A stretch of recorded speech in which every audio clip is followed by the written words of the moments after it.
extra special among the special races because we've got a level tonight from Valdio, who I'm sure you've probably heard of. Quickie World 1, Quickie World 2, Quickie World with a Vengeance, Dram's Moving Castle from a previous Romhack race, and now they have another one for us tonight, the Inner System. I'm really excited about this. I hope y'all are ready to go. I bet y'all know the drill at this point, but if you don't, this is Romhack Races. Every Saturday night, we gather together to race a never-before-seen Super Mario World Kaizo level. Racers have no idea what they're in for, but the testers and staff have checked it out. Well, at least the testers have. I don't know what's coming up this time. I'm keeping it a secret to myself so I can react along with everybody. But the testers tested it. The makers made it. We can all trust Valdio. And racers are going to race it for you. If you want to learn a little bit more about what we do, you can go on over to romhackraces.com. That's our website. Get this patch or any of the other patches. This is week, I think, 160 something or other. And there are that many more patches. You can get them all. Try them out for yourself. You don't have to race, although we are really excited for tonight because there are a lot of people who have signed up to race. The scouts are going to be working overtime tonight. We really appreciate that.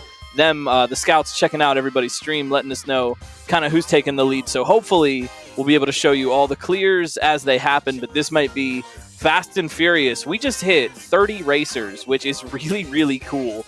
Welcome to all the new racers for Romhack Races. Good luck. Good job just getting the gumption to come and race with us. We really appreciate it. And we're going to try to keep you up to date on what happens here, but I'm expecting some really cool action. We got You Fail Me in the upper left, RB Pimlico upper right, Lungfish 3000, Kaizo 3 world record holder in the lower left, and I think Osu in the lower right, but we might be swapping them in for somebody else. We got about a minute to go. Yeah, we got TJB. All right, we got some tough competition tonight. Now here's the thing. These races are about much more than competition. I mean that from the bottom of my heart, and I think I speak for everybody here. We're here to support everybody. We're here to celebrate the achievements of all the racers, whether it takes you 5 hours or 5 minutes. Beating one of these Kaizo levels is tough. This is tough stuff to begin with, and we're here to support everybody. That being said, I am really curious to see how this race goes. I am really curious. Valdio makes great smooth levels, and these players are ready. I know a lot of people have been really excited for this one tonight, and I am very curious to see. I will say, I'm going to keep that to myself. Sorry, didn't mean to tease. I had a thought, but I'm going to keep that to myself for right now, and we're just going to let the racers do their thing here. Like I said, You Fail Me, RB Pimlico, Lungfish, TJB ready to start us out, and a lot of other folks as well. 30 in total, so let's go.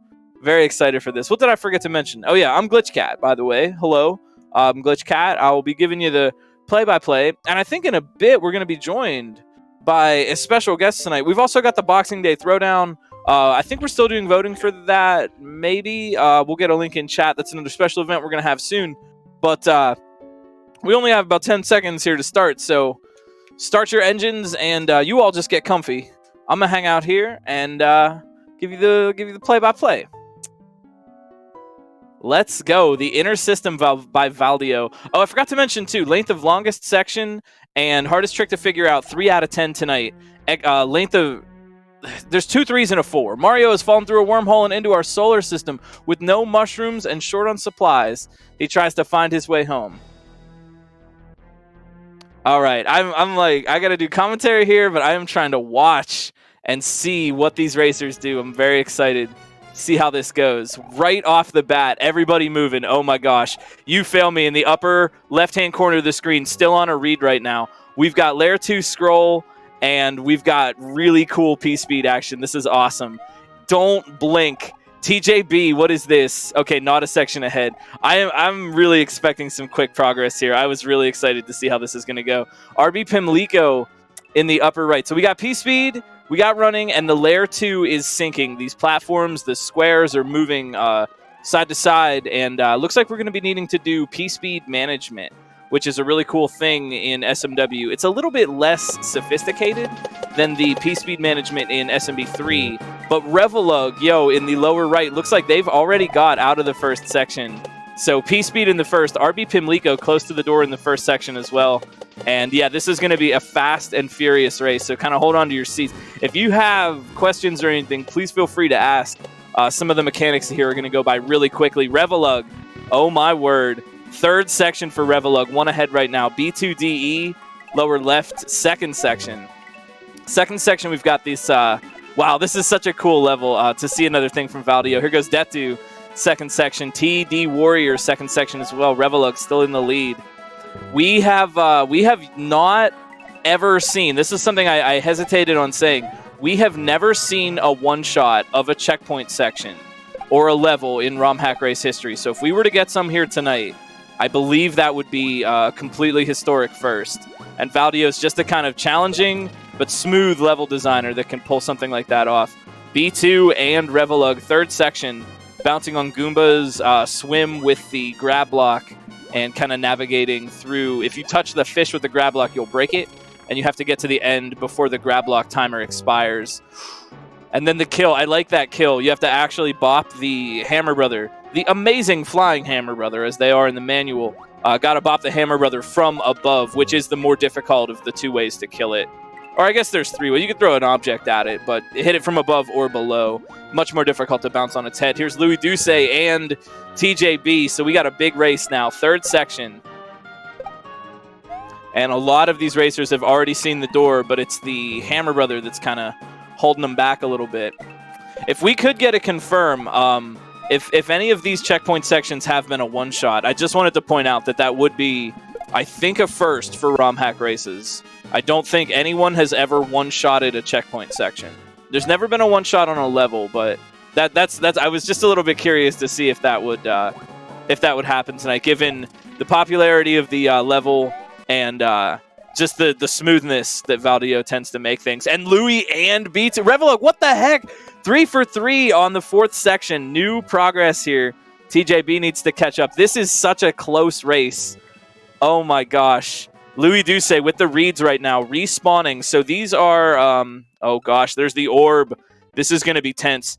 These are spike balls. Normally they sink in water, and when they're placed in the air like that, you can spin jump on them, and they will kind of fall as though they were sinking through or waiting to fall into some water, but they fall kind of slowly because the vanilla game assumes that they're always going to be placed in water.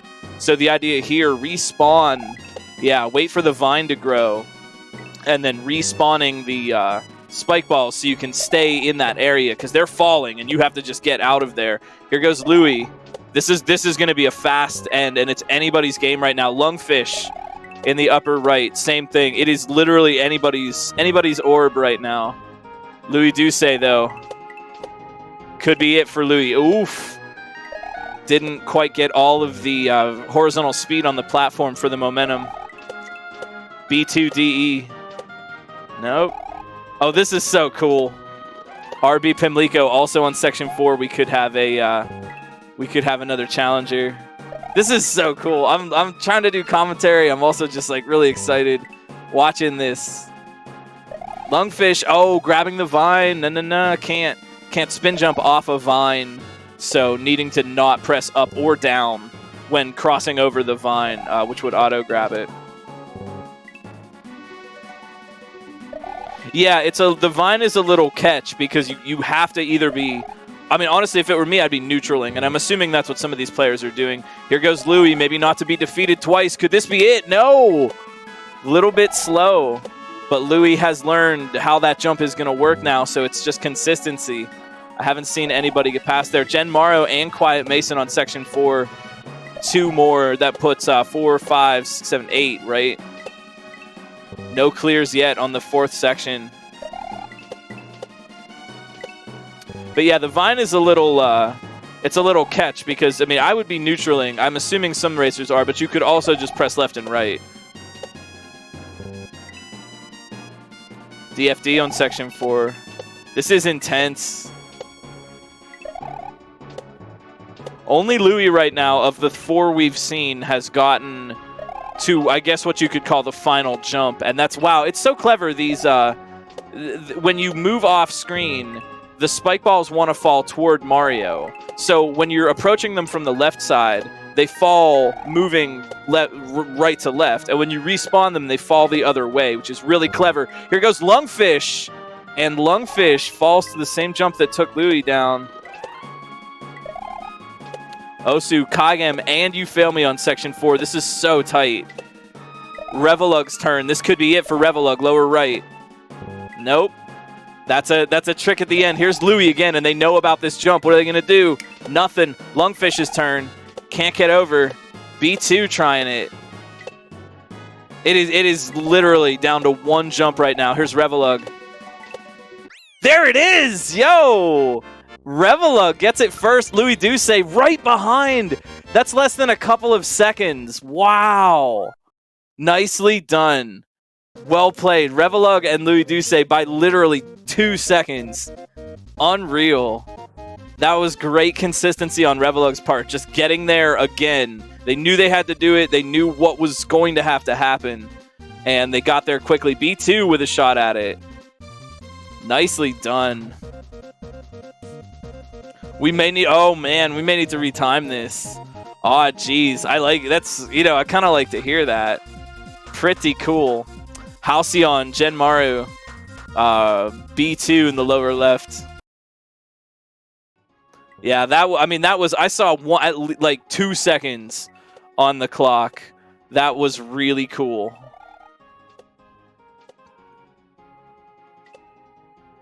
All right, we're getting caught up because everybody's getting through this so heckin' fast. RB Pimlico with the clear. There's Halcyon with the clear. Yeah, that's what you really like to see. I'm always really excited to see the first couple of clears come down to such a small margin like that. B2, nicely done. Yeah, here comes the rest of everybody. Look how close this is. Listen. Kagem, nice job. Oh my gosh. Oh my gosh. Listen, you're not a bad Kaizo player. Don't feel down. Look, everybody is doing pretty much exactly the same thing. We have similar skills. Osu Mario Kartman, great job. Look how close everybody is. Look, you all win. I think we all win tonight. You are not a bad Kaizo player. Don't get down on my friend. I want this race to be proof of that. Look, everybody's doing so well.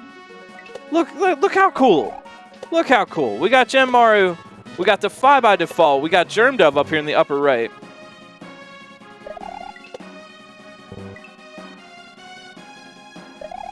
Man. TJB.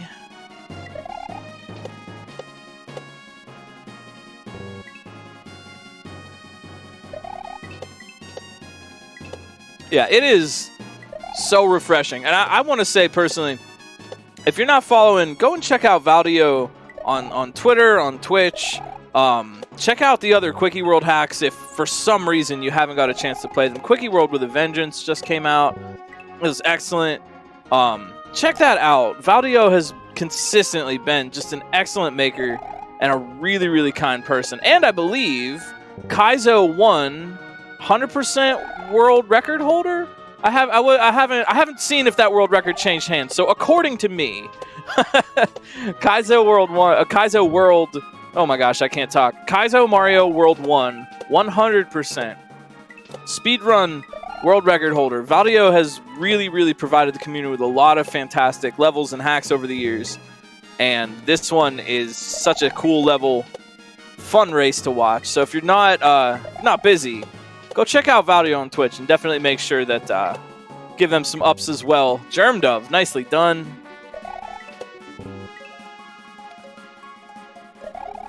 I love the trick here in this section by getting them to respawn. It's such a simple thing, and it's used so effectively. By getting the spike balls to respawn, you also change which direction they fall. That's really smart. And that's the kind of thing, you get in like a Quickie World hack or something. That's really clever usage of vanilla gimmicks. Not even gimmicks. I wouldn't even say that. Just really clever usage of vanilla tech and situations. There's so much that you can do with SMW. It's honestly remarkable. It has just the right combination of physics and elements and malleability under the hood. The game can be rearranged into whatever you want. And that produces really interesting properties like this that you never would see in the vanilla game, because you'd never encounter a spike ball that wasn't placed in water. It just so happens to work when you don't. Same thing for Torpedo Ted. You will never, in the vanilla game, encounter a Torpedo Ted out of water. But when you get in with ROM hacking and placed one out of water, it has these properties. You can spin jump on it, it gets killed by things. Mario World's just a weird game like that. It's a weird game. Yo, Ballistic Aristocrat, thank you so much for the raid. You fail me too. Thank you for the raid. Nice job. We are trying to get everything on the leaderboard. We got a lot of people tonight trying to get the leaderboard and everything worked out. Detu with the clear. Nicely done. They made a very good part of a team that made a very jam pack. I enjoyed. And there's Gen Mario, upper left. Nicely done.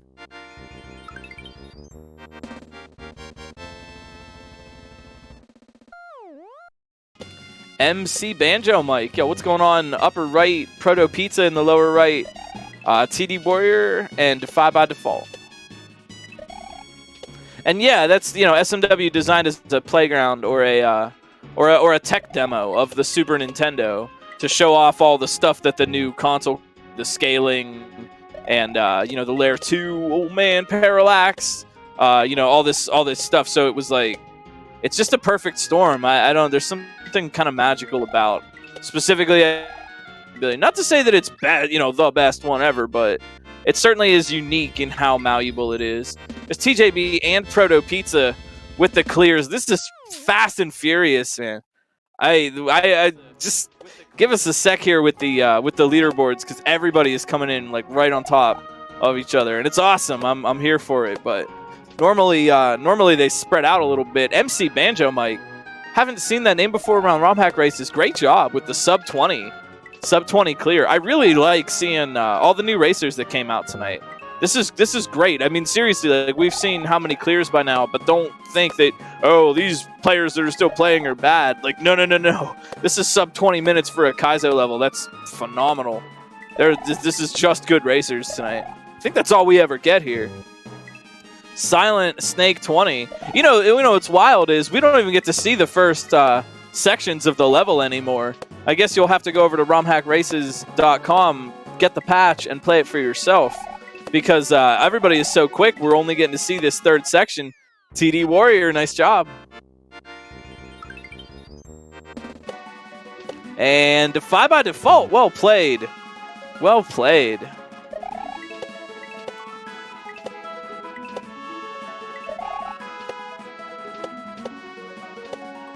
Sean in the upper left, Silent Snake, Pat, CDR, Ender of Games.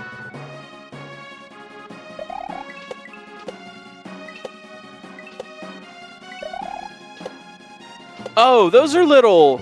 Oh, I see. I was wondering what the... I was looking at the graphics, and I was wondering what the little thing that was, like, inside the ice block was. They're little skulls. I think so, right?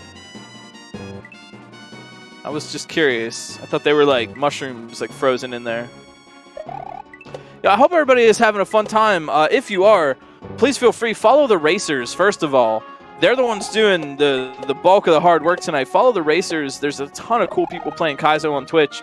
And if you want, if you still have a few follows left in you after that, come back and give us a follow too. We have a lot of cool events coming up. Another Valdio level coming up pretty soon, and races every Saturday.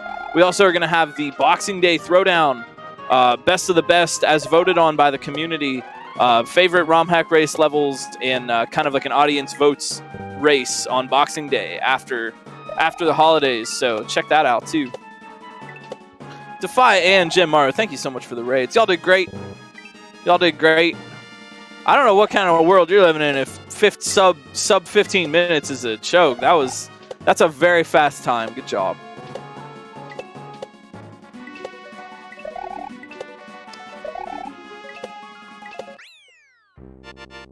Yo, there's Ender. Nicely done. Oh, Sean, close on that regrab.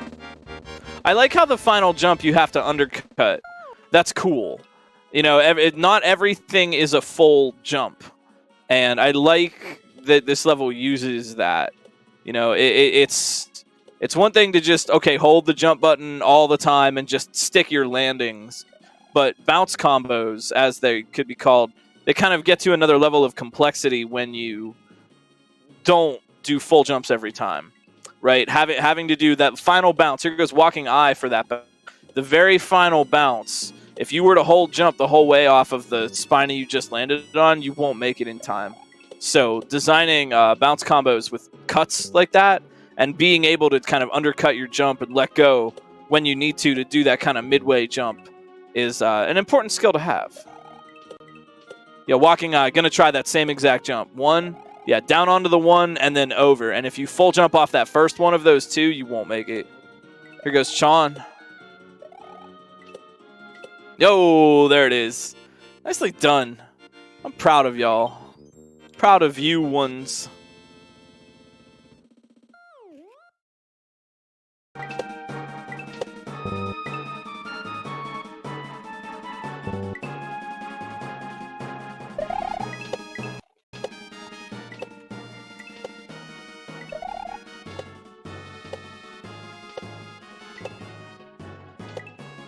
Horizontal speed is also a factor.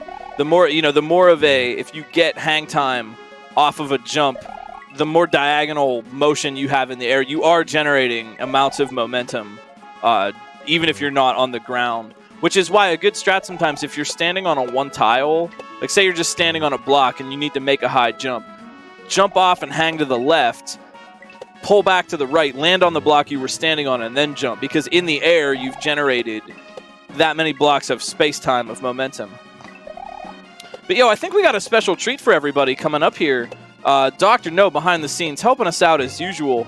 I think in a few moments here, if he wants to, we are going to be joined by Valdio himself, who is here to say hey to everybody, and we're real glad about that.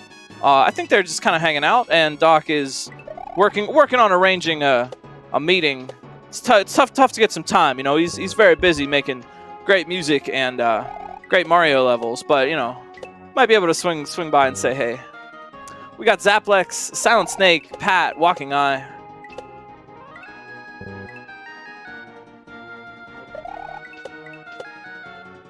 Stopping the Flying Hammer Brother, yeah. That's a classic trick, which I think is neat because you could it's hard in the vanilla game too, so it's one of those very, very old school kind of Mario tricks. Good precision required. Hey, yo, Valdio, what's up? Yo, Glitch, how's it going? Good to see you. Hey, it's going great. How are you? How are you liking the race? Dude, it's great talking to you. I'm loving it so far. I'm actually glad that I stayed off commentary for a bit so I could enjoy, because it's been so close. Yeah, what did you think? How did that how did that go versus your expectations? I think it went pretty well because I was trying to do a conscious effort of not repeating Room 3 in Drums Moving Castle. I wanted this level to really be welcoming to all beginner players because I didn't know how the turnout was gonna be. It could have been super crazy like last time, so I didn't want to drop the ball in difficulty. Oh, that's awesome. I think Doc told me before we started we had 30. I think that was the final count. 30 people signed up, which is pretty big actually for Romhack races. I appreciate the name draw. No, I'm super happy. I was actually gonna say because we have the outer system coming up, and if we didn't get enough racers in the box office, we were gonna scrap the sequel. Oh man! Different. I'm just kidding, but I don't know. I don't think it was very well explained.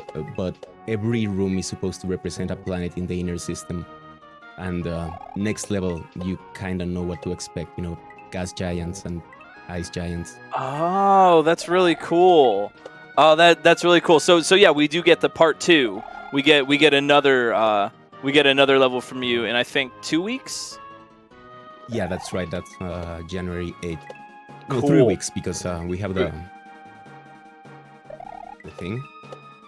Yeah, because I think we're not Boxing doing Day. we're not doing a race because next week is the 25th for Christmas. Right. Well, I wanted to say, how are you doing? I know you had the fundraiser recently that went really well. How you doing? How's your mom? Hope everything is going okay. Y'all are just having some nice time together. Oh yeah, no, definitely. This actually gives me a great opportunity to thank you guys again for the generous donations. Telling, I was in Kaio's stream earlier yesterday, and I was telling everybody that she was doing basically 100%. She's back to That's work. She's awesome. driving. She's making her chocolates. She's probably not taking it as easy as she should take it. If she's listening, please take it easy. Please rest. I'm That's just great worried, news. but That's yeah, great she's doing news. fine. And so thanks again. Oh, that's awesome. Quickie World with a Vengeance is out if you've been living under some kind of rock and haven't heard about it yet. It's fantastic. You can get it on SMW Central. No, nice job. Yeah. Fuzzball Jones. Name I haven't seen on Romhack races. Well done.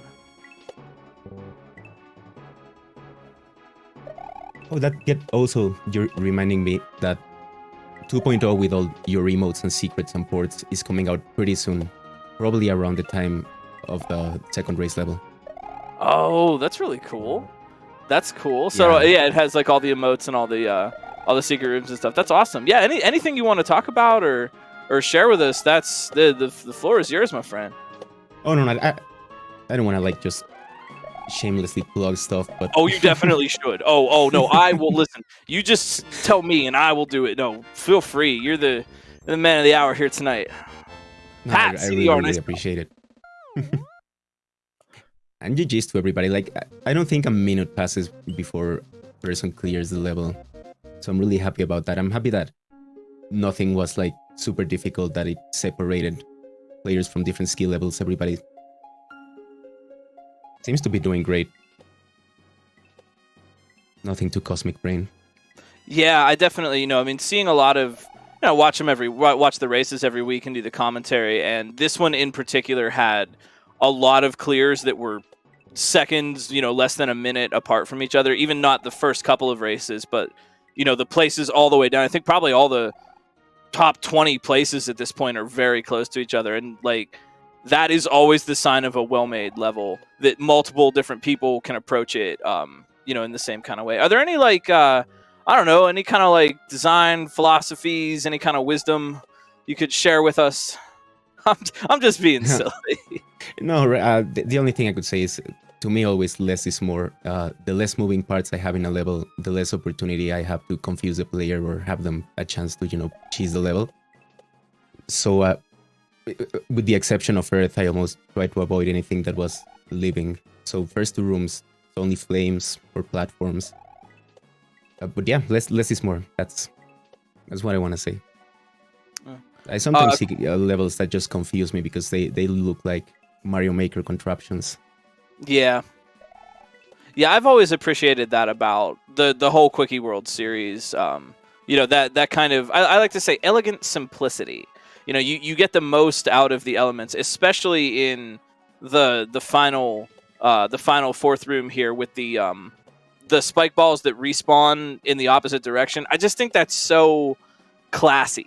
I think that kind of thing in level design is just really classy. It's like a Swiss Army knife. The obstacle works one way, and then it works the other way too, and you didn't even have to add anything. It's just right there.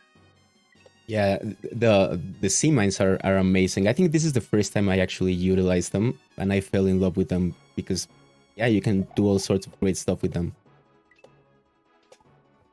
I was actually thinking about, I had a scrapped. It's actually kind of funny because bouncing on sea mines that fall with Yoshi was actually an element in the Ultra Fuzzy 2 level that I never finished. Oh, there's an Ultra Fuzzy 2 coming up. So there's a Salmon sequel? Well, I kind of put it down for to work on Subcon 2. So it's right now the Search for Salmon sequel is just a couple of level files in a folder. And that's completely separate from various dragons. Yeah. The Yoshi level you uploaded recently looked insane. Like, oh, thanks. Yeah, that was the last one I did for it. I just kind of wanted to make a Yoshi level, and then it's just kind of, I don't know, it was fun to make. I don't think anyone had used like intense Yoshi shell stuff before, so I wanted to just like explore that idea. Yeah, it's crazy. Just to answer a quick question from the chat, all music in this hack is from Mario Galaxy. I think the credits music is the Cosmic Cove. But yeah, all music comes from Mario Galaxy. That game has such a good soundtrack. Yeah, That I has love that game so much. Puzzle Plank Galaxy, doesn't it? Oh yeah, that's almost like with like the fiddle and everything. It almost seems like it doesn't belong. But yeah, I like the song a lot. How's your music been? Been any jams lately? You're not gonna believe me, but yesterday I played live for the first time in like forever. Oh, Just that's great. Yeah, I have a bassist friend that graduated, and he asked me to do like a couple of guitar arrangements for a couple of songs he was gonna play at graduation. So I was there to support him, and feels good. It always feels good to play live, especially That's really cool. after a couple of years of being in lockdown. I just miss playing live. Wow, is that okay? Hold up, from Doc. 30 racers signed up tonight, and in 27 minutes, this is the final four. We got TJ Crunchy, Fernap, Code Phoenix, and Zorio working on respective sections. That is so cool.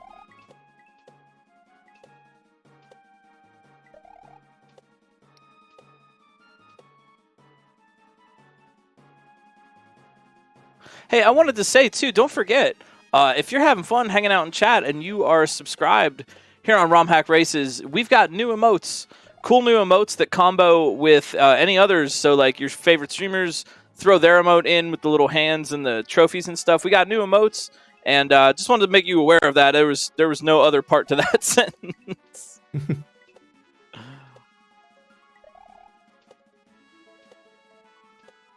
So I heard about. So you were talking about, and I don't know if this is all secret info. Don't spoil too much. But Quickie World 3. Yes, so that was the biggest donation incentive I have for the stream, and you guys know it was met before I even made a single level. So yeah, it's been confirmed, and no rush, no pressure. No, yeah, I'm gonna probably work on it part-time throughout the entire next year, and I don't want to spoil too much, but it's gonna be cool. Gonna have some cool ideas. Cool. I'm really excited to see it. It's cool we get a trilogy, because then we can do trilogy speed runs. Yeah, that too. That's really exciting, and I'm also really excited about all the secret hunting that's gonna be going on in With a Vengeance, because it's just saturated with secrets. Almost every screen, I think. I like secret hunting, especially I played the game before and I know kind of the layout, but now it's like, okay, where did you hide everything? Do you have any? Well, I don't know. Don't spoil too much, but like secret hunting in Kaizo has become quite a meta. I was curious if you had any like tricks. No, well, with Quick I just had to hide one secret per level, so it was kind of easy to find a nice place to hide it. But when you have to hide a secret on almost every other screen or every screen, it really becomes a challenge. And sometimes you cannot hide a secret. You can do like a little challenge instead. So maybe like don't jump off the fireball, instead follow it to see where it takes you, and stuff like that. That'll be fun. That'll be fun. Maybe a all secrets speed run. That's gonna be great. I would love to see that. I don't know if it's gonna be a thing, but I would love to see that. I think Arisen Dead did all secrets Quickie 2 speedruns for a bit. Yeah, I think that would have been a more popular category if it wasn't for the meter. But it's one of my favorites to watch. Yeah, it's like going to a party. You only have like 5 minutes. You got to meet everybody there real quick. Yeah, no time.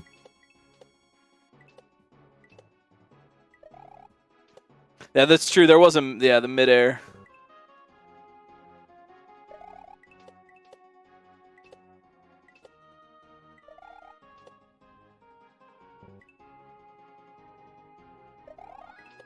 Yeah, that's a good point, Doctor. No, that was the only incentive for a reason to run that category. Required meter?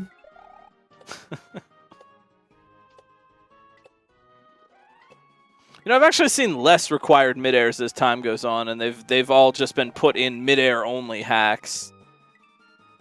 Yeah, I think moderation-wise, it's not a good idea to put meters. I don't know if it makes automatically makes your game like hit. Yeah. If it's like completely required to beat it. But I don't think I've ever played a ROM hack that had a required meter, like to see credits. Yeah, I don't think people lean on mid-airs too hard as like just gonna put them in to make it harder. Is there an ideal way to bop the hammer row? I guess the ideal way would be that the hammers are always gonna have the same pattern every time when you load it. So if you die once, like just take a note of where that was in the cycle, and like that position will always be unsafe. You know what I mean? Like if you notice a safe spot one time, that safe spot will be there again on your next attempt. The hammers aren't random. They're going to do the same thing every time, so you can line it up that way. Also, yo, Darkanine, thank you so much for the gift sub. 12 months, that's forever. That's a whole year. Thank you.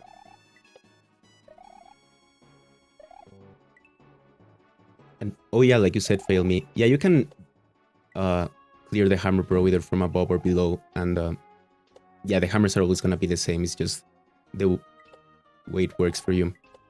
I do it from below, but oh, you know, it's funny. I actually everybody got through the first section so quick, and now that I'm actually looking at this second section again, nobody bopped it from below on the first pass through, so I just assumed that wasn't possible to do in the level. I didn't even until right now. I didn't realize that you even could bop it from below. I thought you set that up to make like the harder version of the trick. If we raised the great platform, then yeah, we could have forced the player to hit him from above. But I wanted to be lenient. Oddly enough, that part when I was testing, it took me a while.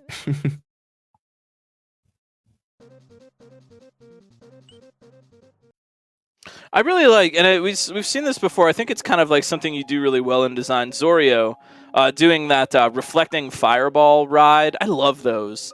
They're just super fun. I like the movement, you know, because you don't like your first pass. You don't really know where it's going to bounce, but you just follow the coins and say, I hope this works. I think that's fun. Yeah. They're some of my favorite. And what's cool is since they move perfectly diagonal, you can predict their movement like while you're doing obstacles in Lunar Magic. It's not something that you have to test and see where it takes you. Yeah, that's a really good point. I never thought about that, but yeah, that's a great point.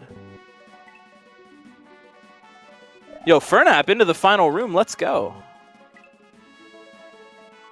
He's behind to Mars. Oh, this is the Mars section. So we got we got Earth. What? Wait. Okay, wait. Now I have to actually remember the planets.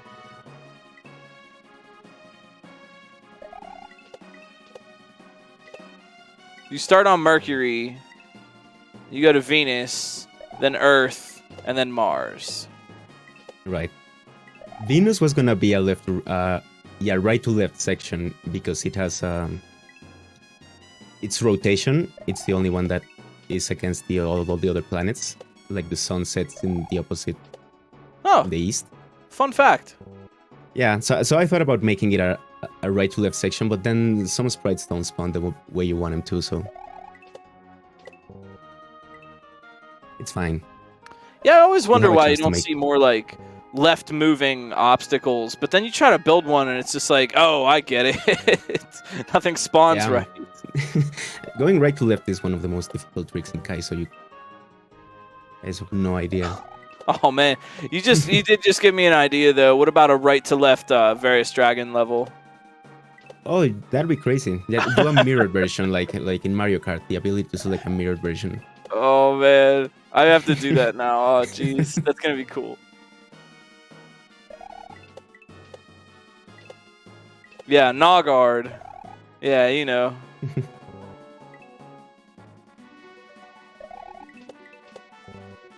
I'm actually consciously trying to do that when I'm as I'm making Subcon 2.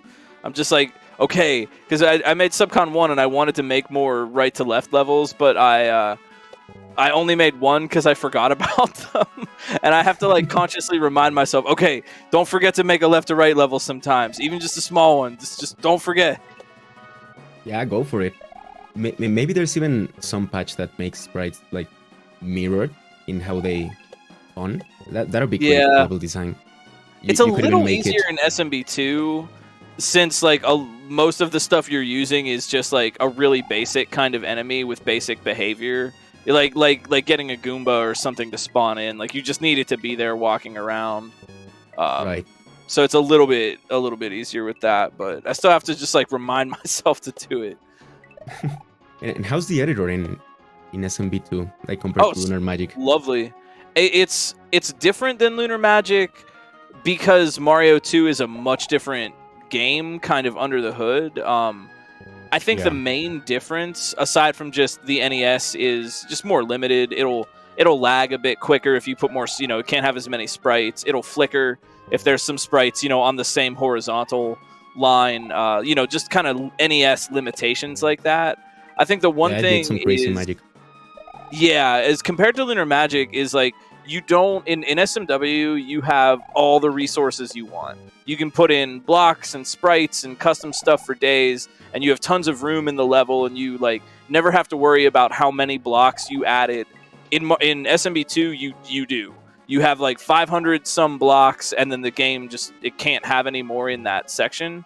So you have to be really careful with how you design, and you have to be very efficient.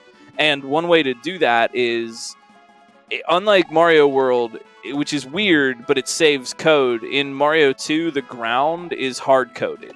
And it'll treat a big block of hard-coded ground like one object. And so to save space and add more stuff that you want, you hard-code as much of the ground as you can.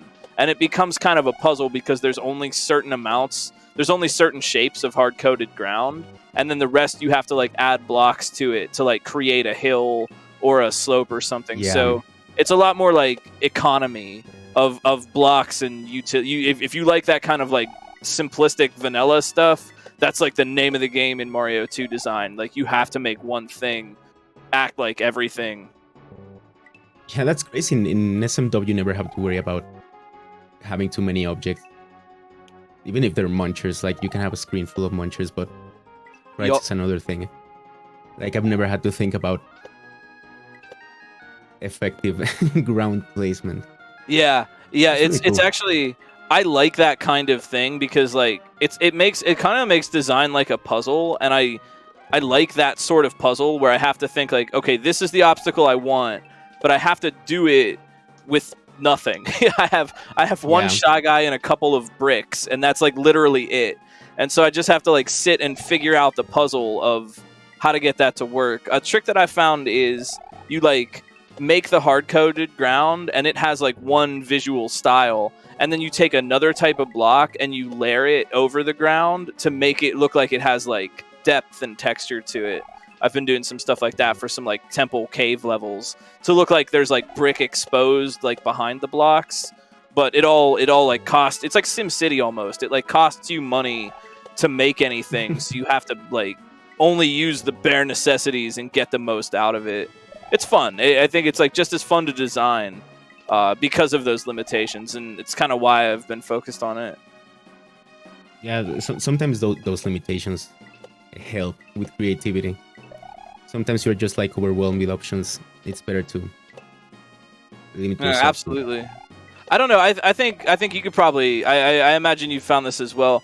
I can say for myself as a designer, I have never, like, if I found something that wasn't working and I couldn't get it to work and I tried, I have always eventually found a way. You know what I mean? Like, if you just sit with it for long enough, like, eventually it does come together if you're just, like, willing to work on it. Great. And I think that's something cool, too, about using, like, the limited elements like that is, like, you're forced to think about that more carefully. You really have to consider each position and each block, and I think that like can only help level design. Yeah, absolutely. Like exactly that. Well, to put it like in SMW terms, like for example, doing a single sprite level where you can only use whatever sprite. Like, I like those sorts of exercises, and sometimes cool levels come out of it. Yeah, I like the way you put that, like exercises. You know, there's just certain like. You practice drawing by just like doodling, you know, you practice music just by like noodling around on your instrument. Like you can practice level design in that same way by like giving yourself a limited challenge and then having to think it out. It like makes you notice certain things that you wouldn't if you just had all the blocks in the world to do whatever you wanted with. Yo, nice clear from Fernap. Well earned. Oh, GG.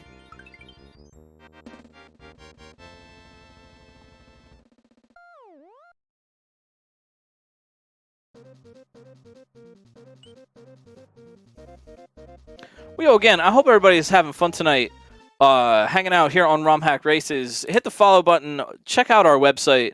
Just got to do the plug. We will have some more special events coming up very soon.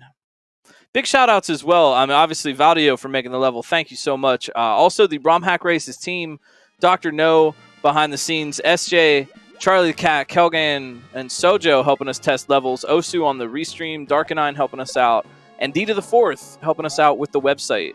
We are a volunteer crew here on Romhack Races. We give our time to kind of make this community run and make these races happen. If you're interested in being a part of that or helping out, we have volunteer sheets on the Discord, and you can also check out the website for that. And Starlord as well, getting the gift sub and scouting for tonight's race. Thank you for that so much. I don't want to forget anybody. If I do, that's on me. But if you'd like to help out around the shop here, we have volunteer forms. You can fill one of those out. We also have level maker forms if you're interested. And, we are looking, and I've seen, more and more as time goes on, I have seen other game ROM hacks kind of come into their own. If you have an idea for something that is not SMW related, you're building something or, you want to build something not SMW, we are ROM hack races, not just SMW ROM hack races. So talk to us. We're interested in other games and other things. That's a good question, actually, Valdio. What is the game, apart from Mario World, that you would like to see more hacks of?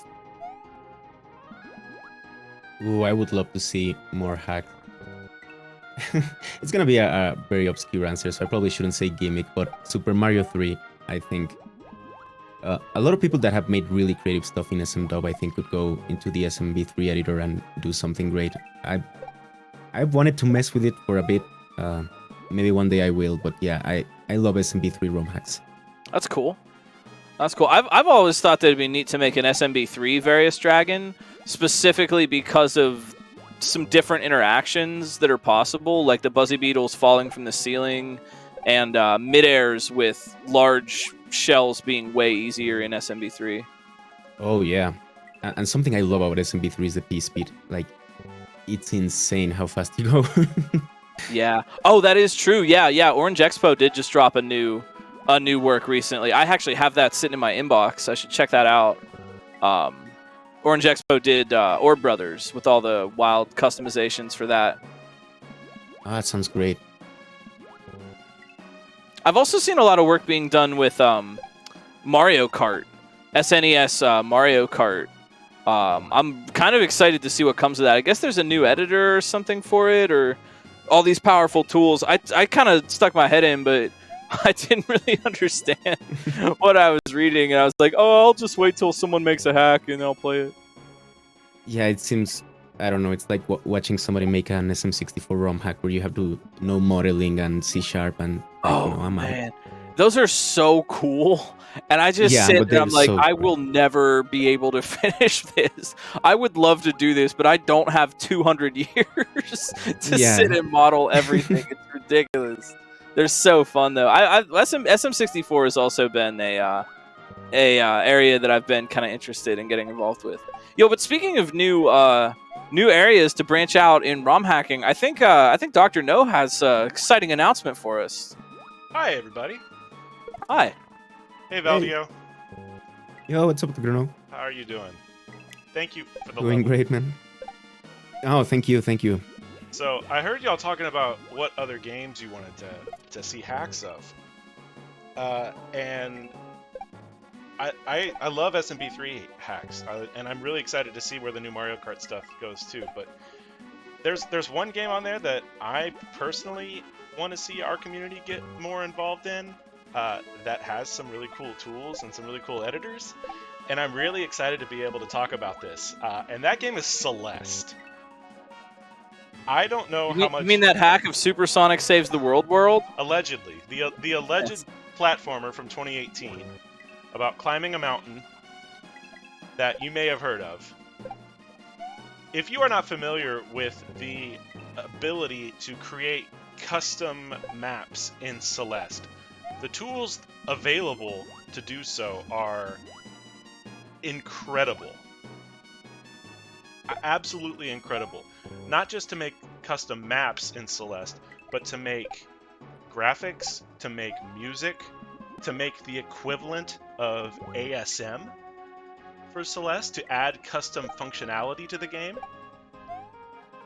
All of these tools are open and available to the community to make some really, really, really neat stuff. You may remember friend of the channel Frozen Flygon at this past Summer Games Done Quick ran a custom map of Celeste at SGDQ. That map Glyph. If you haven't seen that run, go back and check it out because it is a really good example of some of the cool stuff that Celeste can be made, that we can make with the tools available to us with Celeste. And there's been this push to bring the Celeste community and the SMW Kaizo community a bit closer together.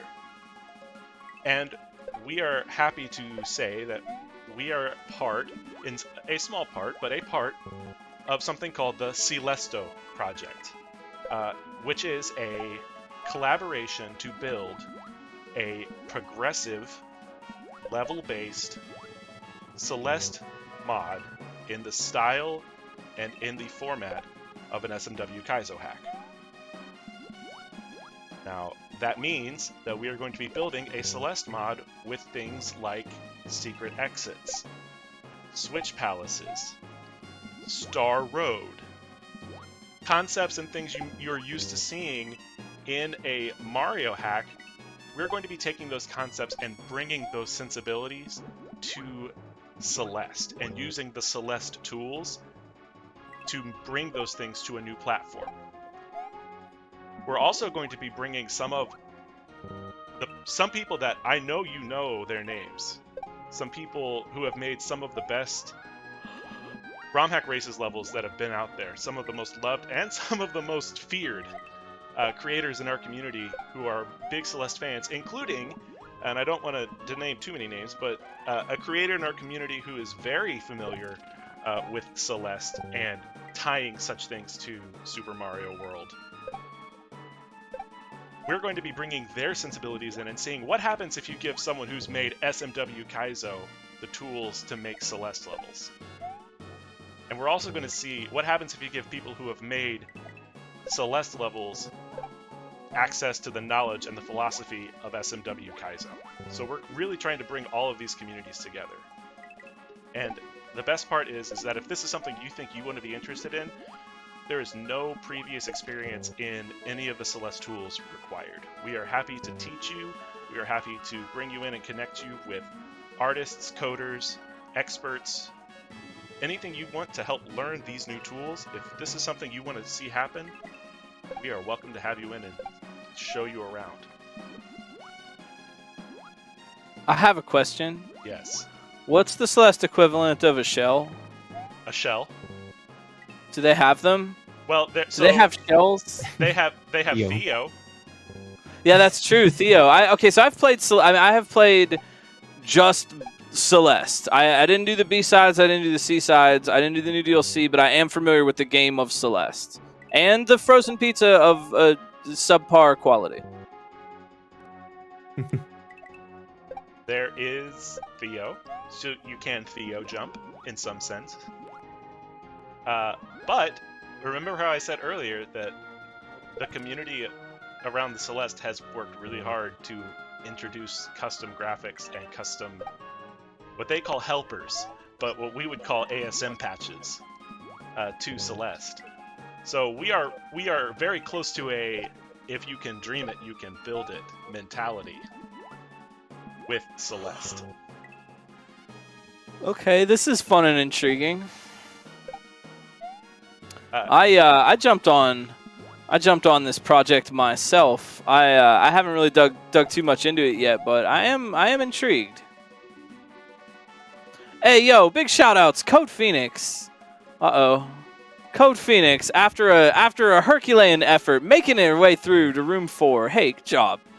Get some Romhack race hype emotes in chat. I like to try to celebrate that. But that sounds excellent. I don't know. What would I make in Celeste? I don't even know. Like, I don't even know. What would you make in Celeste? Oh god, I feel like I don't know enough tech. So that's the other thing that they're saying is one of the things that we've established for the project is there is no expectation of any tech knowledge for the player beyond what the base game asks you to do. So if you don't know super over the top, like if you're not like if you're not Frozen Flygon, or you're not, you know, if you're not Carry, it's okay. We still want to make a hack that you can access if you've played the base game and are familiar enough with the base game, but you want to try and get your feet wet with something a little bit more Kaizo shaded, if you will. Yeah.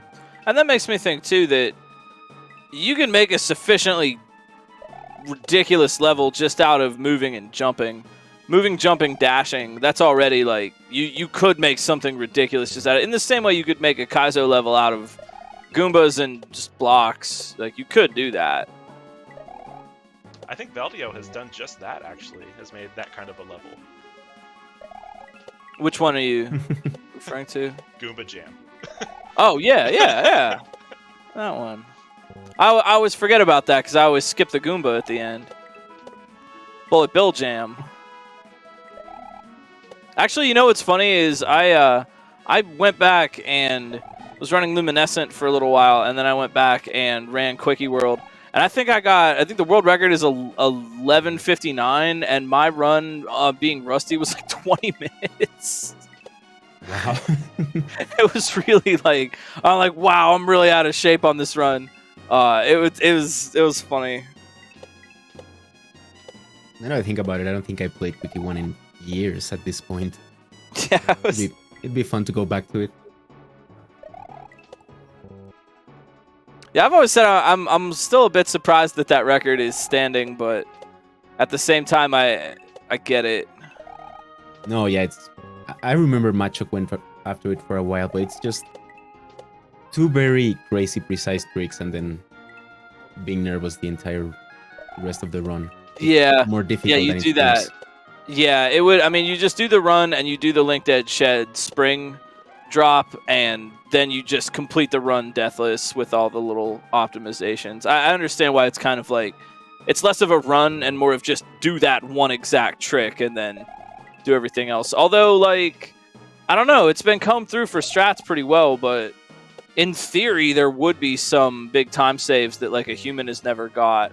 Like no P-Speed midair at the end of Color Code Cove, or the air yump strat off the... It's like a spinning drop yump off the saw in Tower of Power to get the orb early. Like, both of those things could be done, but I don't think anyone has ever actually attempted them. So, like, there are actually more Quickie World time saves on the table. It's just that they're all no P-Speed midairs and sub-pixel bullet tricks and stuff. Oh, man. I'm sorry, I just...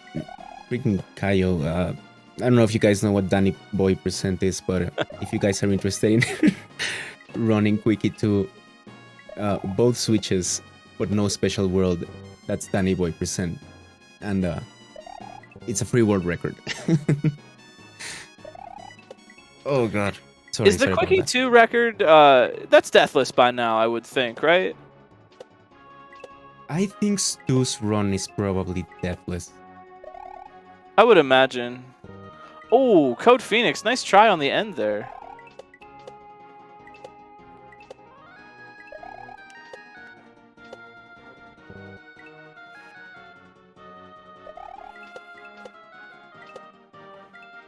What are you going to make in Celeste, Doc?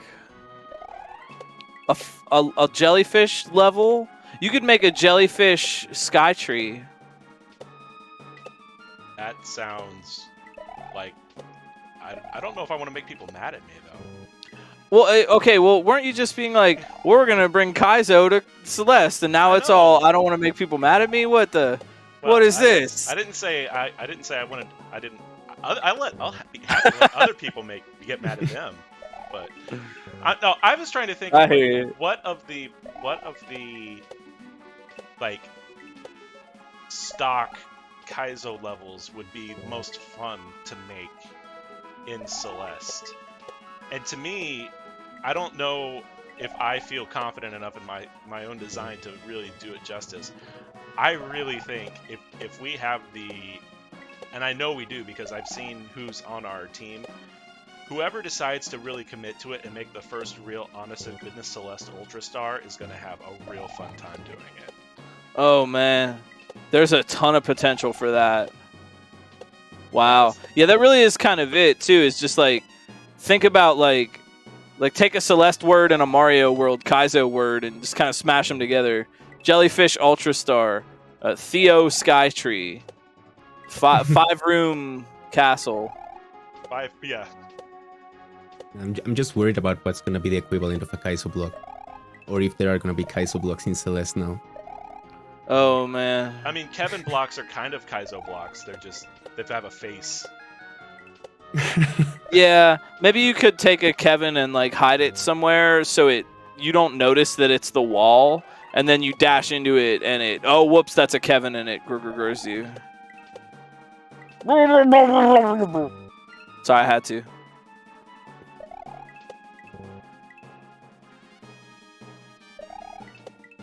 But as I mentioned this in the chat, but if you are interested in Celesto, there's more information on our Discord server, which you can find on our website at romhackraces.com. That's romhackraces.com. It's romhackraces.com. Also, real quick, we mentioned the Boxing Day race a couple of times. That's next Sunday at 5 Eastern. I also want to mention that at that race, we will be revealing the Romhack Race's official Christmas present to the entire Kaizo community. What? And it's not. Do I know about this? Maybe. I might. I don't think I do. Ooh, presents. I love presents. It is a present. Oh boy. I will not give any more spoilers other than it is a thing that we have had a lot of people ask for quite some time, and we've had a lot of people working on it, and we're really happy to finally be able to give it to the community. Woo! Next Sunday at the Boxing Day. Yeah. Race. Presents, yeah, woo! I'm really excited with how it turned out, and I know a lot of people have put a lot of time and effort into it, and it shows. So it's going to be really cool, and I think a lot of people are going to really enjoy it. Oh, word. Okay. Yeah, everyone's really going to enjoy it. Get some hype.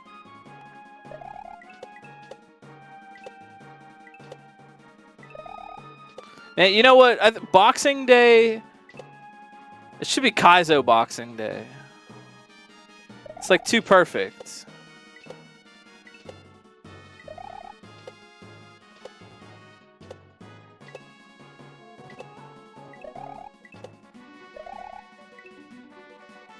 Yo, Code Phoenix about to get a clear here, maybe. They are very close.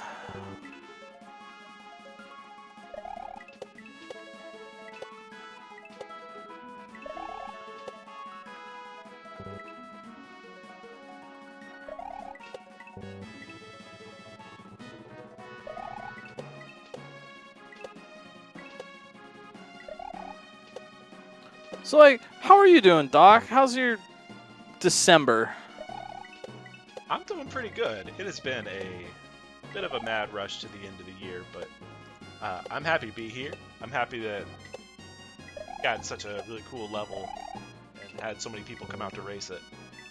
And I'm ready for this year to wrap up so we can move on to all the cool stuff that's going to start next year. But I'm good, and I'm happy to be here doing the thing we do on Saturdays. Woo, Saturday. Germ Dove, yo, thank you for the raid.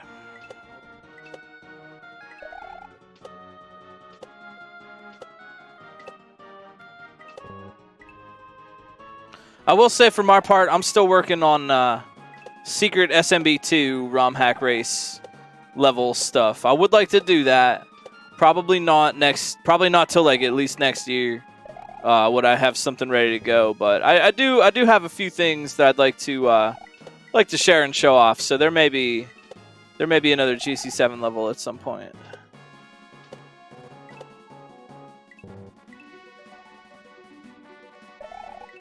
I just spent a week figuring out how to make a Mouser boss, and I finally did it in a flash of inspiration one day. It took a week.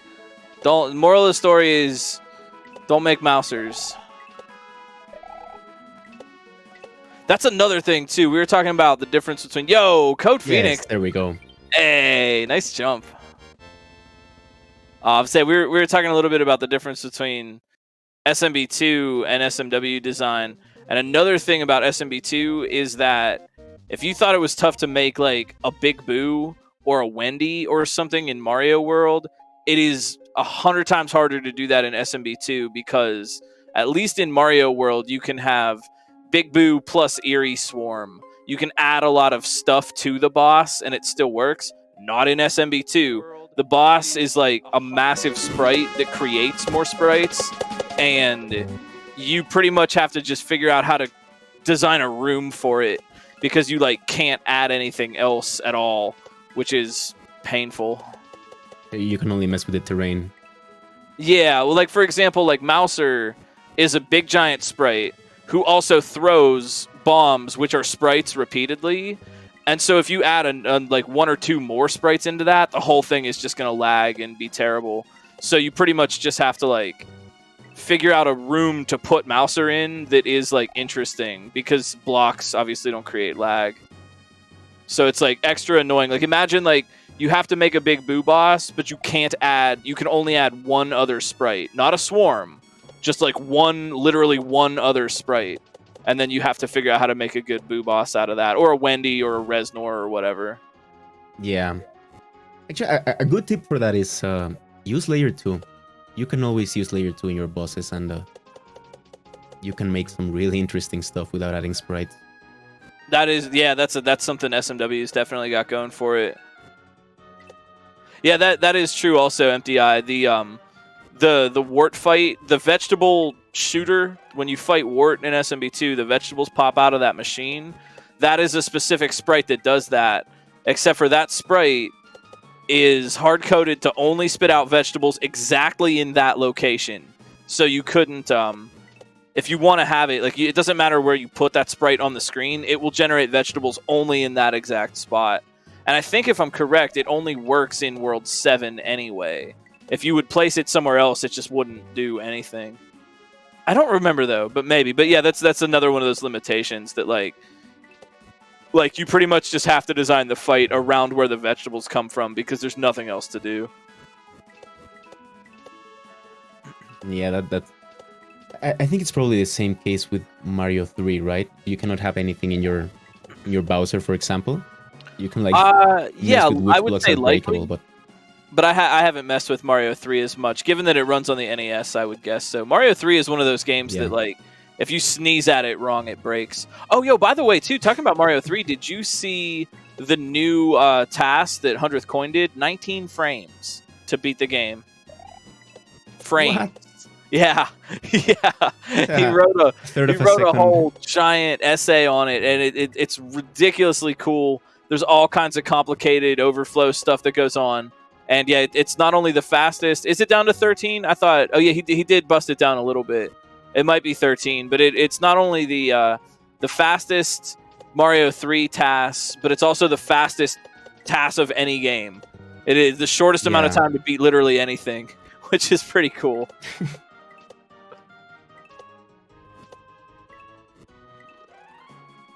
I keep thinking one day when somebody's gonna discover a way to put the cartridge in just the specific spot where it turns on in the credits. And there you go. A 0 frame speedrun. Oh man. The dream.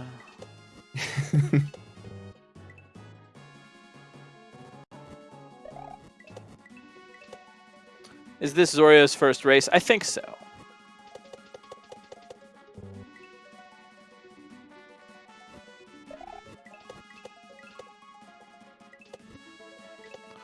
I think a lot of board games kind of work like that. The Monopoly, I think the TAS of the NES Monopoly works like that. There's like a, I'm not really sure. I'm not gonna say because I don't actually know how that would work. But I would imagine that you, like manipulate seeds to get like optimal RNG.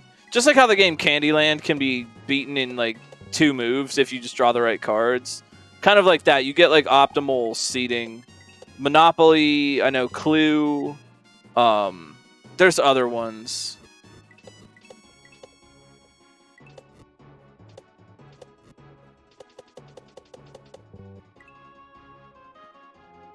Yeah, there's different ways that that stuff gets timed as well. Like old SDA, you notice, and this is actually a disparity sometimes. Actually, I added a thing. I went and I was actually verifying some Quickie World runs the other day, and I added a thing about it because there's a disparity sometimes in Mario World runs now for Kaizo, and I think people just don't remember the technicality, or it's being kind of, people don't remember it and they don't use it for whatever reason. But classically, like SDA guidelines for runs was that the time starts on the first frame you have control of the character, which is a meaningful difference from timer starts when you press new game. And that's why you see a lot of runners start with negative time on their splits, because that's the amount of dead zone between when they start the game and when they actually have control of the character. And Quickie World 1, for example, the top runs have the minus 290, which is the standard dead time between when you start the new game for Mario and when you have control of the character for the first time on the intro screen. And so technically, the speedruns have moved away from that a little bit. Like, every community does it their own way. That's fine. I'm not here to debate that. But that dead amount of buffer zone is, like, technically the proper way to do it. And then you would end at the last input. So that's why, like Mario 3 ends when you go in the door at the end of Bowser, or why Mario World would end at the whistle instead of when you lay the last hit on the boss, like the Quickie World, the Big Boo fight at the end. It ends at the whistle, not when you get the final hit, because you still have control over the character for that brief amount of time. Mario 3, you end your control when you go in the door. And so that's the... I don't know why that was important to bring up, but... No, I think that's the proper way, because that's the first chance and the last chance you have to have any influence on the run. Yeah, exactly. So, exactly. The classical SDA timing was your only timing the duration of the game for which you actually have control. But I think it's a little bit difficult to communicate that, so I've noticed some Kaizo leaderboards just have their rules say that you start timer when you press new game. Oh, okay. I always try to do the SDA thing, but I do as well. But I've noticed, like, I was running Luminescent recently, and they had the rules be timer starts when you select it. So, I mean, really, yeah. It's only it's a difference of what 2.90 or something. So it's like barely there, but technically, yeah. Then I think something like SM64, where it starts on reset and you have to do the whole intro cutscene. If you were to start that game when you get control of the character, you could shave like a minute of world record.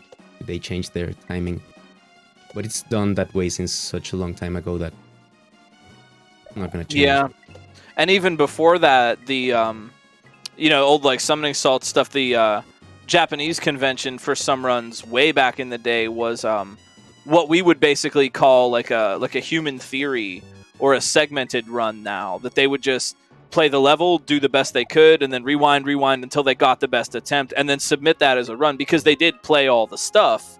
They just didn't do it RTA.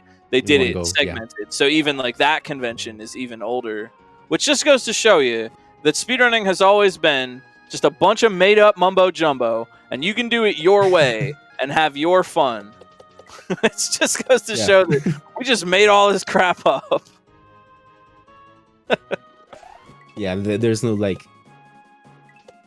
consensus, an agreement, like a governing body that decides all this stuff. Just do it the way you want to do it.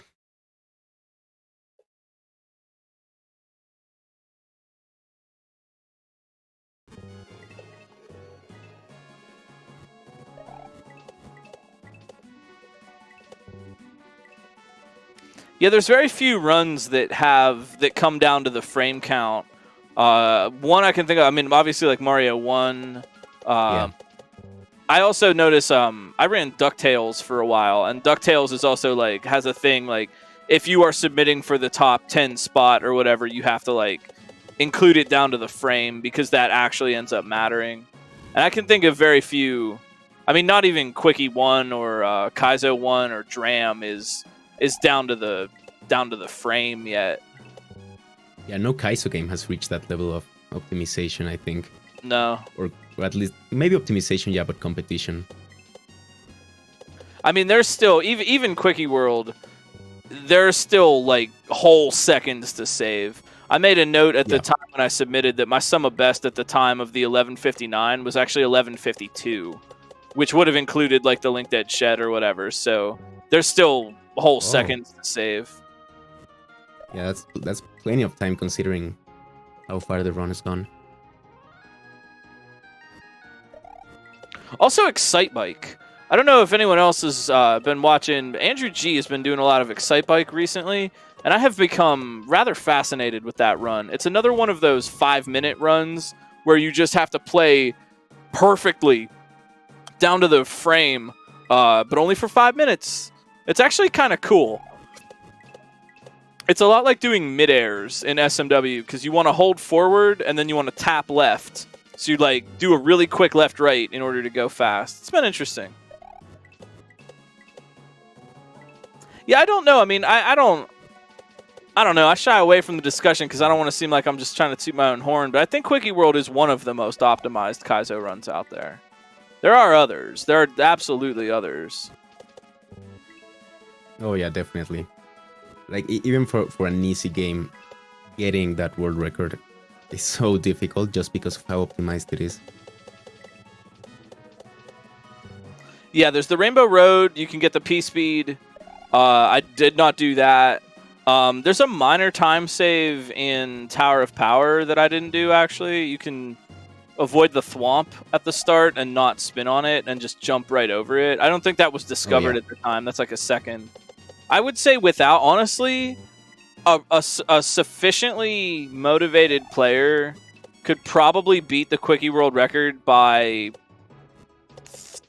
1 to 5 seconds if without the Link Dead Shed skip, if they did everything and got the Rainbow Road P-Speed and the like 1 second time save in Tower of Power, which might not be such a bad ask, considering that the alternative is to not do those strats and do either Link Dead Shed or the bullet strat in Barb's Ship Hole.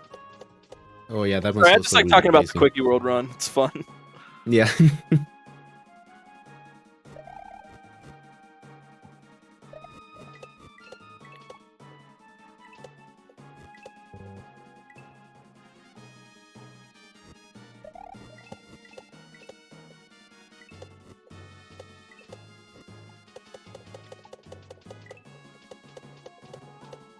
But I've still seen, I mean, people are still submitting Quickie 1 times, which is really cool. It is, I think, the Quickie series is probably definitely the hack with the most runners on the leaderboard. I can't think of another hack that has that many. Yeah, it maybe recently or not so recently, but it broke 100 runners, and that was a huge really milestone. Cool. Yeah. It's definitely one of the most enduring Kaizo speedruns for a reason. Although, have you checked out, like, are you looking at any speedruns yourself? I know you were running, I was lurking a little bit, you were running, like, Super Metroid stuff for a little while, right? Yeah, I got, like, on summer, I got super into Super Metroid. Watching Soasty and Shiny Shiny something. I forget his name, but yeah, great runners doing 100% runs, and the movement tech is so deep. I never really got into the really advanced strats, but it's one of those games that it's as deep as you want to take it. It's just I don't How about I don't know how to explain. how about Metroid Dread? Oh, that was such a great game as well. Did you like it? I haven't finished it yet, but I've been playing through it, and I liked it a lot more after I realized, okay, you're not lost. You just have to find the spot on the floor you didn't shoot yet. Yeah. Once I understood that's pretty much the solution to everything, then I could lighten up and have some fun. Oh no, I really, they were really clever in the level design in Metroid Dread. I think you never really get lost if you don't want to. maybe and you're always you don't. racing. Yeah. Although I enjoy being lost in a Metroidvania as long as I have a map that it's like that I can autofill. Because I love Hollow Knight, but it was very frustrating for me not having a map in a Metroidvania. Yeah. Or having to find it and spending a token to see myself in the map, stuff like that. I am terrible at that. I'm terrible at directions. I get lost all the time in real life, so I hear you there.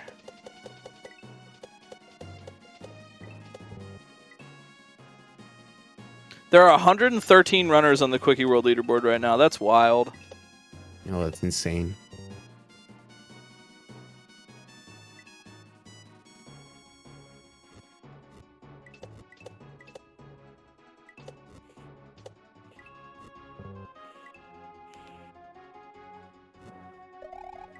I think I know what you mean, Wolfpack. You're stuck between two walls and you have to like bomb the floor so a column will pop out. That was so obscure. I shared my feelings on Twitter about Metroid Fusion. I wasn't a huge fan, but still a good game. It's just very linear for a Metroidvania. Actually, Super Metroid and Dread are the only two that I've actually really spent some time with. Have you ever beat the NES Metroid? That is hard. That is a freaking difficult game. I've tried many times and I always give up. Yeah. And I remember I got it. I got it for Game Boy Advance when I was a kid, and I was like, "Oh, super cool, gonna be Metroid." I returned it to the store. I was like, "I can't deal with this game." Yeah, it's so. And even if you're drawing a map, so many rooms are the exact same that you start to even doubt your own notes. Yeah. And, but my biggest gripe with the original Metroid is that whenever you game over, you start with 30 health, and you have to refill all your health before you go exploring again, and it's so time consuming. I just wanted to make a save state. Yeah, they really wanted you to feel like you got $60 worth of game out of that. Yeah.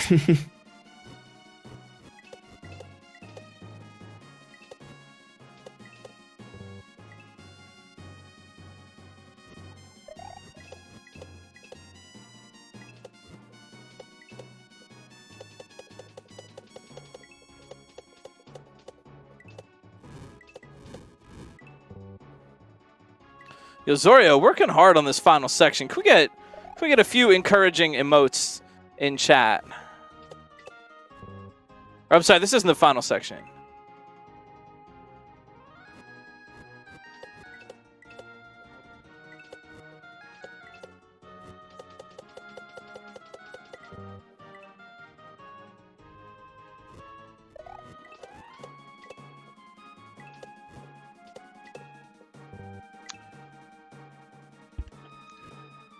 So, Glitch Cat. So, Dr. No. I know you have been working very, very hard on Hack Jam judging as a Kaizo judge. However, I have to ask, have you been paying attention to any of the other standard entries?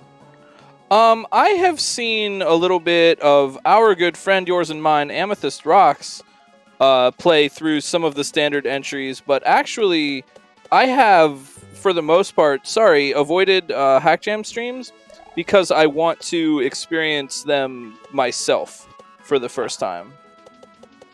Valdio, have you had a chance to see any of the Hack Jam entries that have come out recently? Yeah, I've been lurking a lot during Glitchcat's stream, and I've liked some of them. some of them look a little bit more not my style. Not because it's bad design, just my feelings about chocolate. So, but it's always good to watch that and get inspired. Rip off some. I mean, pay homage. Lovingly inspired. Right. Yeah, I just want to say I haven't had a chance to get as much with the Kaizo side of things outside of Glitch's stream, but I've also seen it through mostly Glitch's stream and through Amethyst's stream, although I know Katoon and Lungfish have been working really hard on their end too. But I have to say, across the board, Hack Jam, y'all knocked it out of the park. I can agree with that. Yeah. Looks really There's polished. been a lot of creativity with this, and I'm really impressed at how quickly, what was it, 6 weeks to make something? And Yeah. it's just polished stuff. I mean, there was the Mushroom Manifold in particular had like a full custom Ganon boss, multiple phases. Sorry, oh crap, that was a spoiler. But it was real cool. It had this cool custom boss that definitely wasn't that person I mentioned from that game. It wasn't custom at all. It was very boring and bland. They'll never know now. Heaven forbid. No, it was very, very good. I'm impressed with the turnaround. People have good ideas, so it's been a lot of fun. I've been doing the Lazy G-Breeze Miracle Water collab, which has been honestly kind of like mind-blowing and like more clever than me. And I've had to just repeatedly sit down and be like, okay, this hack is more clever than me. Now what do I do? I think someone mentioned earlier when we were talking about Celeste, like what levels would you want to see in Celeste? We were talking about just sort of different, like, they're not bar setters, but different levels that kind of blaze trails for a whole bunch of people to follow behind them. And like a great example of that is biotoxin. So Lazy makes biotoxin. It's phenomenal. Oh, biotoxin. Yes. Oh, I've been calling that level 810 toxin this literal entire time, never realizing that was the word bio. Fun fact. Oh, gotcha. The day I learned it was biotoxin was the day I hit publish on the results for KLTC. You learn something new every day. But so Lazy makes biotoxin, inspires the next progression of that very same mechanic, which turns into South Point Hotel, which is Lazy G-Breeze and Miracle Water's Hack Jam entry. Yeah, I absolutely love that so much. That is like, I'm not, I like all the Hack Jam hacks. I haven't even played them all.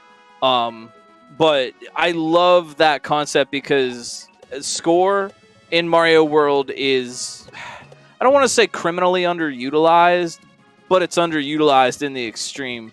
And I like that hack in particular for showing different ways to score points, because there's a lot of speed and gimmick tech to be learned in Mario World, but very few know the depths of score tech. And I even learned a couple of things, more than a couple of things actually, from playing South Point Hotel. I'm not even done with it yet, so I got more to learn.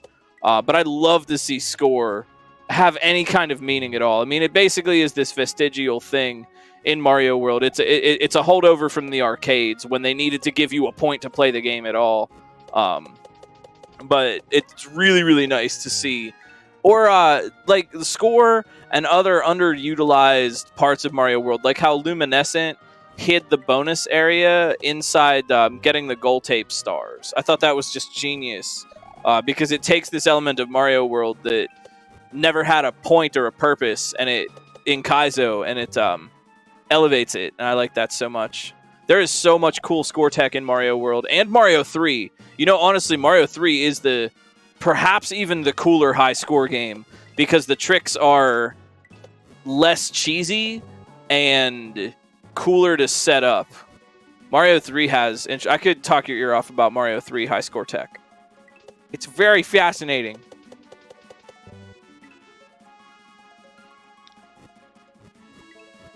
If you want to learn how to max out your score in Super Mario World, Glitchcat will teach you. It's actually not as hard as you might think. Nope. Forest of Illusion 1 Wiggler combo. It's a trick as old as 1992. I literally first read about that. I have a shameless plug. I got a YouTube video on that coming out this weekend. But yeah, I first learned that trick from the Prima Super Mario World unauthorized strategy guide in probably 92, 93. It was printed in 91, if I'm not mistaken. So it's one of the oldest tricks in the book, and it's pretty fascinating. But there's other cool things. Honestly, Mario 3 is the score game. If you really want to do weird score stuff, Mario 3 has this. Can I talk about it for a minute, or is that like really boring? I just think it's fascinating. No, please do. Go for it. Okay. All right. So Mario 3 High Score has this really interesting property. It's I call it tail doubling, or like combo doubles. And what it is, when Mario jumps on enemies, right, you get the sequential order of points. You get, I think in Mario 3, it's 100, 200, 408, and it goes up to 1-ups, right? And then you land on the ground, and then you do that all over again. Because you don't want 1-ups, they're not worth any points.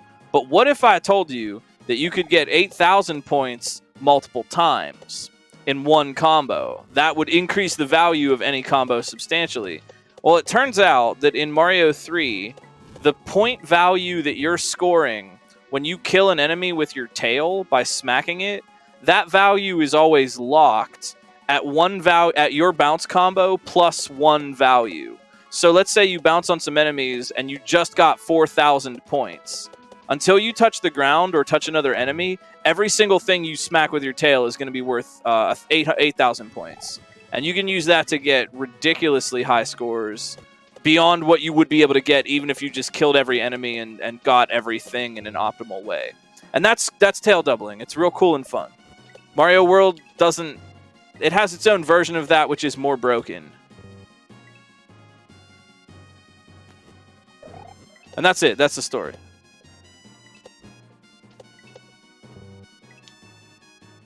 I think that having that kind of mechanic incorporated into these types of levels and these types of games is always really cool.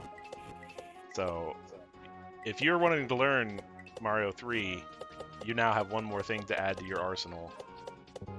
You know, what I've noticed really is that the thing about, people have said like, oh, well, why don't you make like a high score hack where the goal is to get a high score?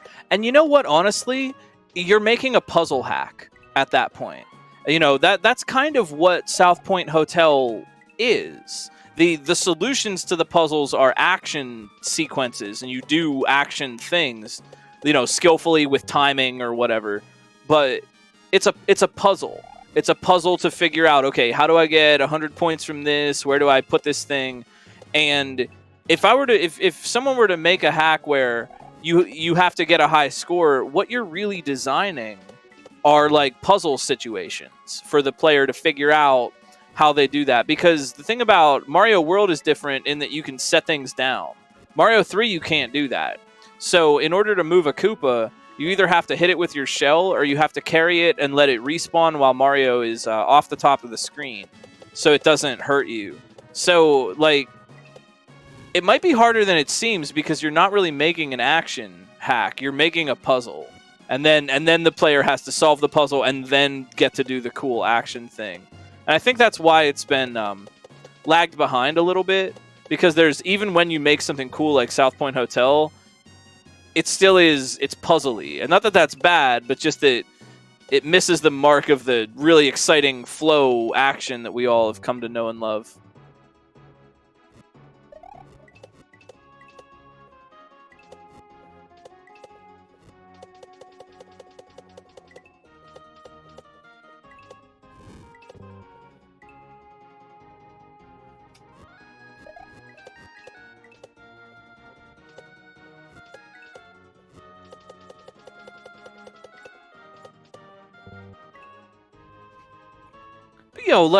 How are you doing, chat? I feel I have not asked. That is rude of me. How are you? How are you feeling on this Saturday night? I hope you're having a fun Romhack race.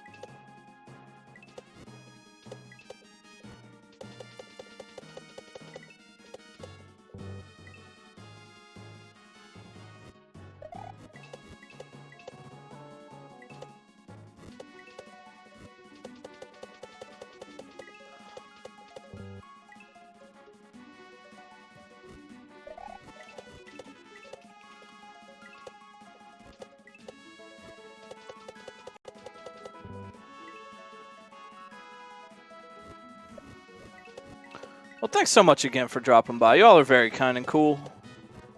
It's super fun to do this.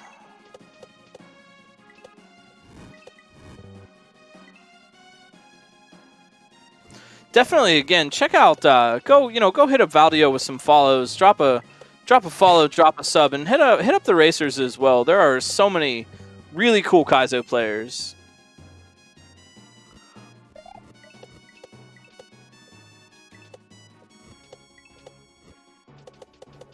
We're gonna hang for 10 minutes or so, and we're gonna find ourselves a raid tonight. But like I said, go and follow some racers. There are like a ton of cool Kaizo players on Twitch, and they're all very cool.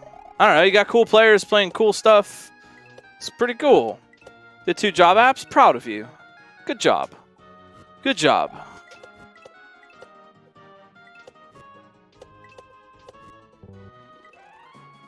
Yo, Ender of Games.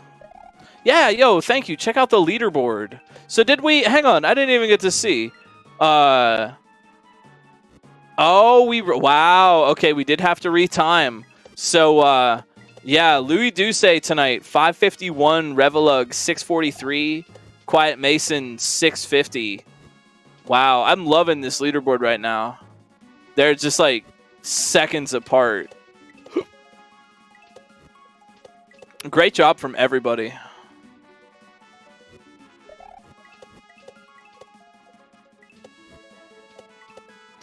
Hello, Kitty Blep.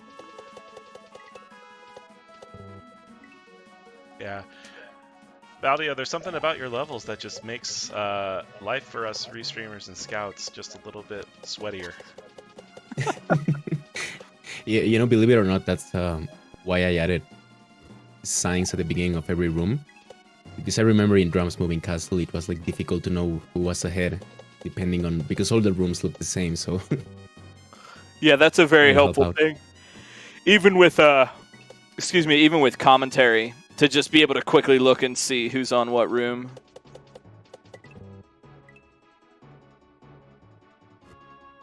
No, but I want to take a moment to say a super huge shout out to Kelgan, Dark, Star-Lord, and Osu for always helping, but especially tonight because we had 30 racers, but we had 24 clears in 24 minutes, which I think is a record.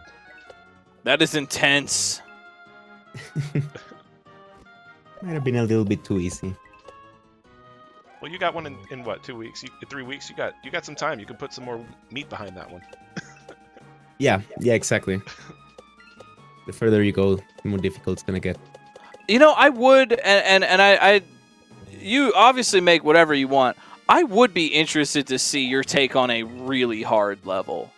You know, if that's not your jam, I understand. But it's just, I'm always curious. You know, like what would someone do? What would your take on like a really hard level be if you set out to make something difficult?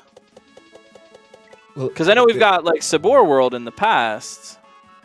Yeah, but I made a intermediate to expert player, which was a side tree. I think it's been done now in Romhacks, but it was super fun because I liked stuff that could be in the original games, just putting a vine sideways, and the obstacles and type of tricks that you come up with that did not feel like they belonged in Quickie. So that was for Sabor 2 or whenever I release something more difficult. I don't know if it's going to be called Sabor, but yeah, I would love to use that level and maybe start experimenting with more custom stuff that aren't too jarring or too out there. I appreciate, I appreciate Sabor World because now I always know what that word means. Like, oh, Sabor, I know that one. Yeah. Sabor has a. I think it's mostly the first version has a bit of an infamous reputation, but nowadays it's been a little bit more polished.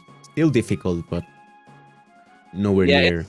It's really Kaizo hacks since the time of like Sabor World, Breakfast Kaizo 1, Dram 2. Like Kaizo has come a long way, and I think the perception of certain hacks has kind of mellowed out over time, in that like because now we've got just ridiculously tough. Now we've got Casio and Midair Mastery and stuff, and like players have gotten better, and so the perception of certain hacks that used to be, wow, this is super difficult. Now it's kind of mellowed out a little bit. We understand a little bit. It's like certain hacks were just maybe a little bit ahead of their time. I honestly think a big part of that is retry. I think if some of hacks that may have come out in 2018, 2019 had come out with instant retry or with fast retry, we'd be thinking of them a lot differently. Just with that change. I know it's not a trivial change, but I think that goes a long way in changing the perception a lot of people have of a hack, even if it doesn't actually change anything about the level design or the obstacles or the enemies or anything else. Yeah, you might be right. Also, I think people have really toned down on the Kaizo blocks a little bit over the years. And I think everybody just got kind of tired of it, you know? Like the fun's over. Because I mean, you remember back in the day, everything had Kaizo blocks everywhere all the time, and I think people finally got sick of that, and I kind of appreciate it. People have started to troll in like better ways. Yeah, more clever ways.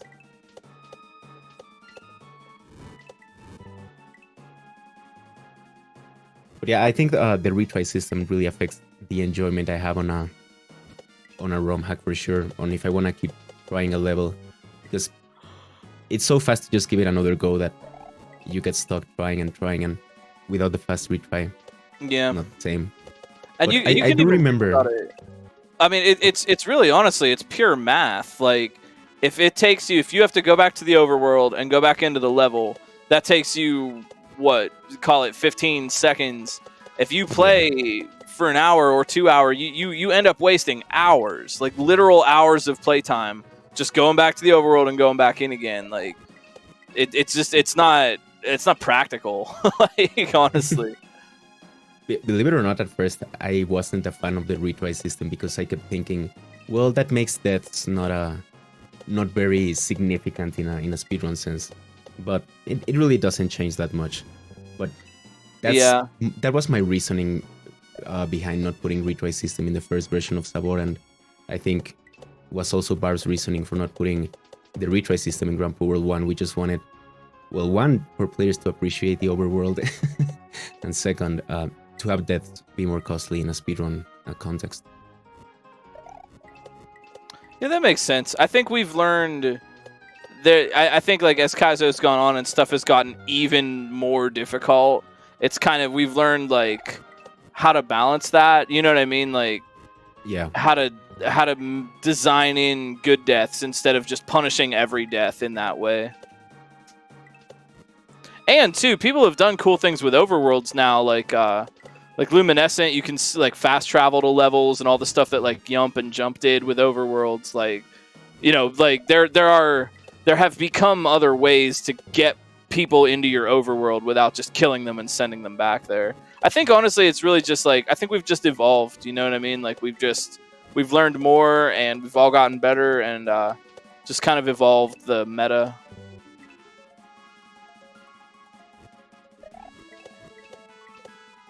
Remember, Drum Castle in partly was inspired by just taking it to the extreme, just Kaizo blocks, only Kaizo blocks. If you guys really like them. I mean, you put Dram in the name, so that tracks. Yeah. If you guys haven't played Drum World, it's Shoutouts to Dram, good old Dram. Oh yeah, Dram's a great person. He's very responsible in getting us started in playing Kaizo RTA, so huge shoutouts to him.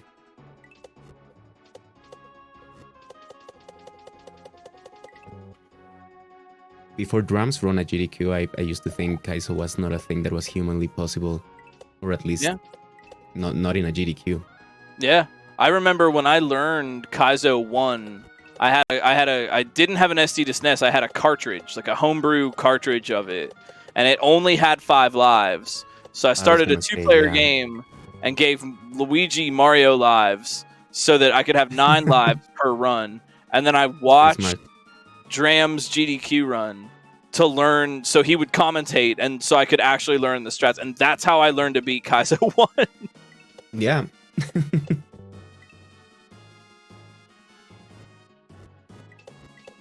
But I think we're getting on in the night, and I think we're about getting ready to go on a raid. Is there anything else that you'd like to say, Valdio or Doc, or anything to kind of wrap us up tonight? For me, just thanks again for your generosity and making all these levels happen. Just I hope you're excited for Wiki World with a Vengeance and Wiki 3, and I'll see you on the next level, hopefully. Awesome. Thank you so much. Thanks for just being consistently kind, very cool, and donating your time for us to make really, really fun stuff. Thank you so much. I'm really glad you're doing well, and everybody in your life is doing well. Oh, thanks so much. Absolutely. And always great talking to you. Same. You guys both. For sure. Same. Doc, you have any thoughts for us? The only thing I'll say I'll let you wrap us up. Yeah, the only thing I'd say is no race next Saturday. It is Christmas Day, and while we are not necessarily prioritizing one holiday or another, we do need volunteers to run these races, and that is a hard day to get volunteers. So we will not be running a race on Christmas Day. However, on Boxing Day, Saturday, December 26th at 5 p.m., Yay!